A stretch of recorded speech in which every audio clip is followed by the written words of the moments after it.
Hi everyone, I'm Jane Trotter and welcome to Accelerando Piano.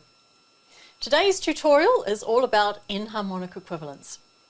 And really that's just a fancy way of saying there are multiple ways of describing a single note.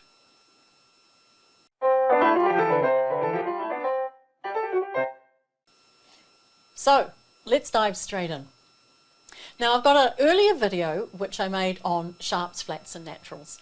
And if you're not sure what those are, I suggest you have a look at that video first, because we will be talking about sharps and flats relating to enharmonic equivalents. Just a very, very brief recap for you on sharps and flats. A sharp makes the note sound slightly higher, it goes up a semitone. So if we have F and we want to go up to F sharp, we would go up to the nearest note. Likewise, A sharp. And a flat does the opposite. A flat makes the note sound a little bit lower and it drops it by a semitone. So if we have G flat, and B flat. Now, many of you would have spotted that when I played F sharp and G flat, I actually played exactly the same note on the keyboard. And that's what an enharmonic equivalent is. It's basically a note that's spelt differently. And I'll show you what I mean.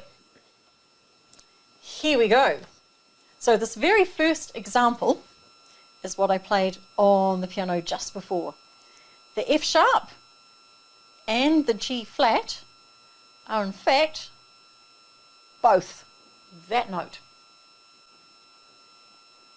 And this one's an interesting one to look at. E sharp, so if I take the E and I go one note higher, it takes me to F, which is of course the same as that guy. So your enharmonic equivalents don't always have to be black keys, they could be a white key as well. So let's check out the next page I've got here. And you might ask, well, why do we say something's, say, a C sharp in one piece and a D flat in the other? Well, the reason is this. It depends on what key your piece is in.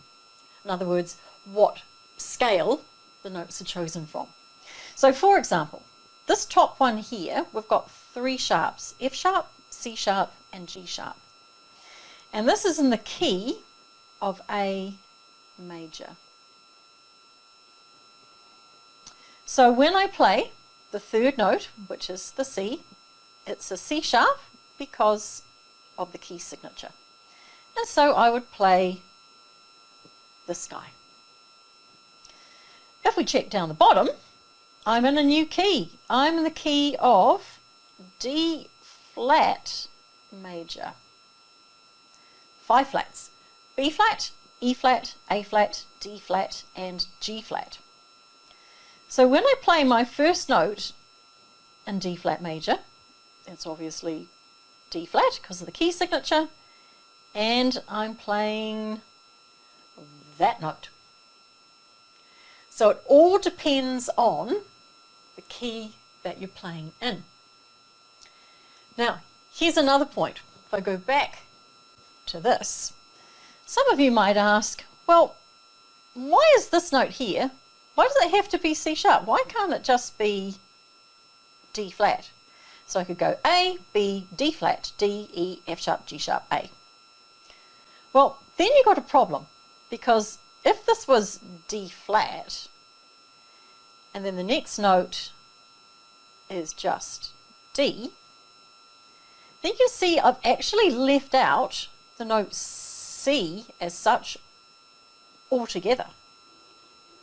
And you've got to have, this is putting it very basically, but in your scale, you've got to have every letter name included. So I couldn't go A, B, D flat, D, because I've left out the C entirely. So that's why we have to have that C sharp in there. So that is all about the different keys and how they relate to what note and what the way it's spelt. So that C sharp for the A major and the D flat here for D flat major.